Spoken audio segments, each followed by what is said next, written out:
Stand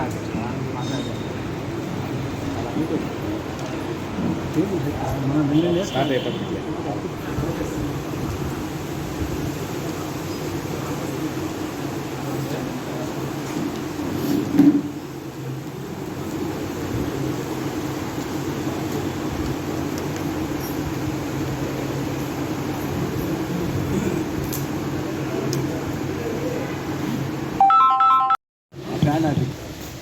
ఈ రోజున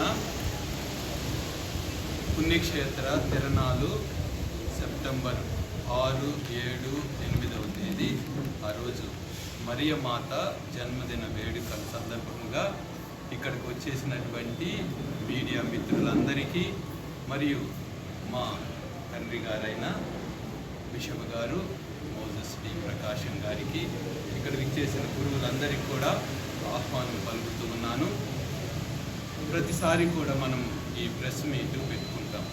దీని ద్వారా ఈ ప్రెస్ మీట్ ద్వారా ఈ ఛానల్స్ ద్వారా ఈ వార్త చాలామందికి అందించడం జరుగుతుంది. కాబట్టి మొదటగా మా జ్ఞాన తండ్రి గారైన మోదస్ డి ప్రకాశం గారు ఈ పండుగ గురించి సందర్భం గురించి క్లుప్తంగా కొన్ని మాటలు మాట్లాడతారు. తరువాత అక్కడ జరిగేటువంటి అన్ని అరేంజ్మెంట్స్ గురించి నేను కొంచెం మీకు తెలియజేస్తాను. మనసారా దీవిస్తూ ఉన్నాము, ప్రార్థిస్తూ ఉన్నాము. జై హింద్. ఏర్పాట్ల గురించి క్లుప్తంగా 2 మాటలు చెప్తాను. మొదటగా ప్రయాణం గురించి. వచ్చేటువంటి యాత్రికుల ప్రయాణ సౌకర్యార్థమై ప్రతిరోజు కూడా ఆత్మకూరు బస్టాండ్లో 4-15 గంటల నుండి ప్రతిరోజు సంవత్సరం అంతా కూడా బస్సులు ఉంటాయి. తరువాత ఈ 6, 7, 8వ తేదీల్లో ప్రత్యేకమైనటువంటి బస్సు సౌకర్యం కలదు. రోజంతా కూడా బస్సులు యాత్రికుల సౌకర్యార్థమై రోజంతా కూడా బస్సులు వేయడం జరిగింది. తరువాత అక్కడ ఎటువంటి అనర్థాలు జరగకుండా పోలీసు శాఖను కూడా వాళ్ళ దగ్గర కూడా పోయి మాట్లాడటం జరిగింది. అడిషనల్ సెక్యూరిటీని కూడా పెట్టడం జరిగింది. తర్వాత అక్కడ వచ్చేటువంటి భక్తులకు ఇబ్బంది లేకుండా ఈ అన్ని రోజులు కూడా నీటి వసతి కానీ లేకపోతే ఇతర వసతులు కానీ అన్నీ కూడా అక్కడ చేయటం జరిగింది. 6వ తేదీ నుంచి 6, 7, 8వ తేదీ నుంచి దూరం నుంచి వచ్చే ప్రయాణికుల కోసమై వారు ఇబ్బంది పడకుండా అక్కడ భోజన సదుపాయాలు కూడా చేస్తూ ఉన్నాము. వచ్చిన వారు సంతోషంగా ఉండాలని అక్కడ కొద్దిసేపు ప్రశాంతంగా దేవుని సన్నిధానంలో గడపటానికి వీలైనటువంటి ప్రతి సౌకర్యాన్ని కూడా దగ్గరుండి పరీక్షిస్తూ ఉన్నాము, చేస్తూ ఉన్నాము. చివరగా మొదట్లోనే నేను చెప్పినట్లు 8వ తేదీన మరియ తల్లి జన్మదిన వేడుకలను జరుపుకుంటున్నాము.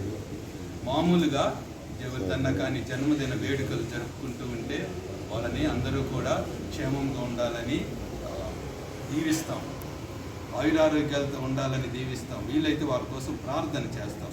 కానీ ఇక్కడ మరియ తల్లి జన్మదిన వేడుకలను జరుపుకోవడంలో ప్రత్యేకత ఏంటంటే మరియ తల్లి ప్రార్థన ద్వారా దేవుని నుండి ఆడకొచ్చి ప్రార్థన చేసిన ప్రతి ఒక్కరు కూడా ఏదో ఒక మేలును పొంది ఉన్నారు.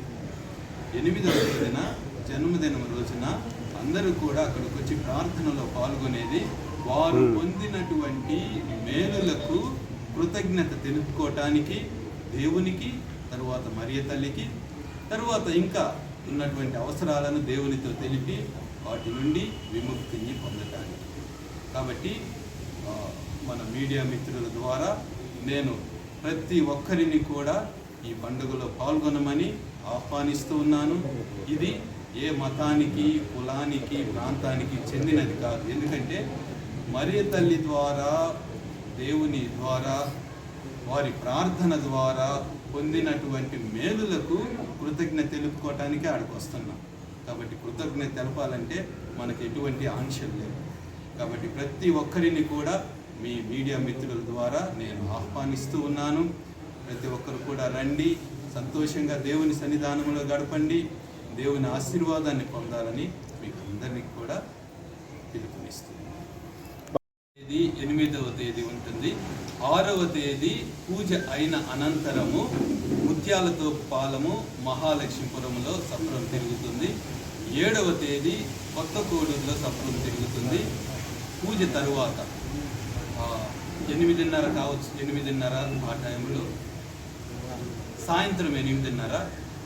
8వ తేదీ సాయంత్రము 9 గంటల సమయంలో సప్రము గుడి ఆవరణలో, తర్వాత ఆ ప్రాంతంలోనే ఊరేగింది.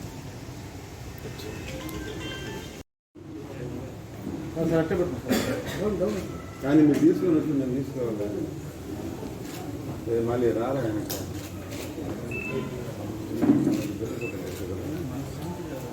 ఒక్క నిమిషం.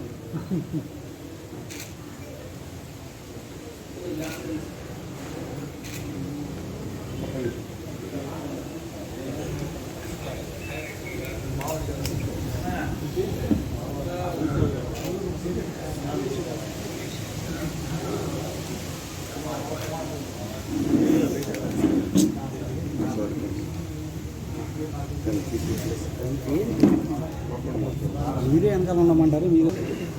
Okay sir. Right okay thank you.